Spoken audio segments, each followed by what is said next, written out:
Саламатсыңдар ма балалар? Бізде қазір қазақ тілі сабағы.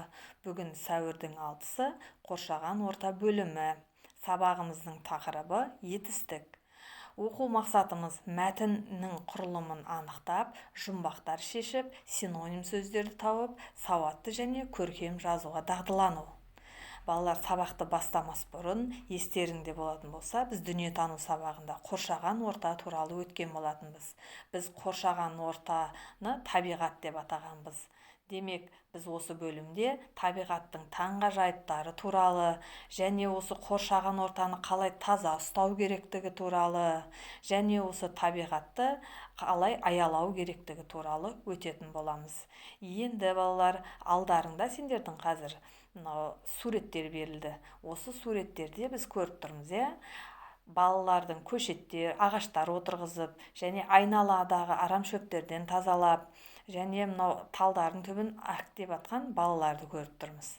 Демек, бұл деген сөз табиғатты таза ұстап күту деген сөз. Осы қоршаған орта бөлімінде балалар біздер етістікті ажыратуды, дара және күрделі етістіктерді анықтауды, ізденуді, нұсқаулық жазуды және оқиға бойынша мәтін құрастыруды үйренетін боламыз.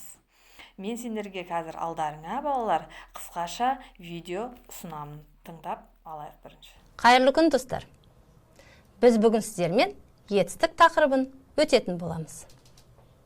Етістік заттың, адамның қимылын білдіретін сөздер.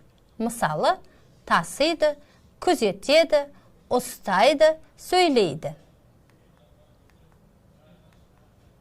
Етістіктің сұрақтары: не істейді, не қылды, қайтты. Мысалы, не істейді, емдейді, не қылды, оқыды, қайтты, қорықты.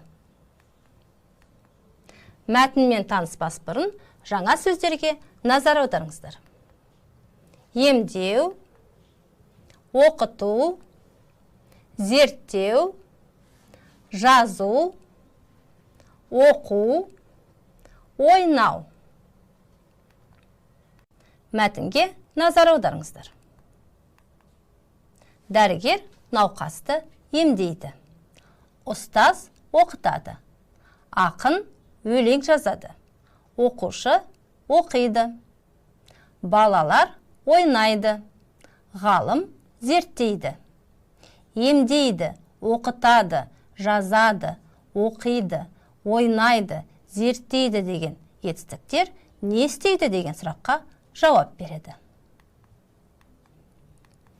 Ал балалар, етістік дегеніміз не екенін тағы да пысықтау үшін қайталап өтейік. Заттардың қимылын, іс-әрекетін білдіретін сөздерді етістік дейміз. Етістіктің сұрақтары: не істеді, қайтты, не қылды.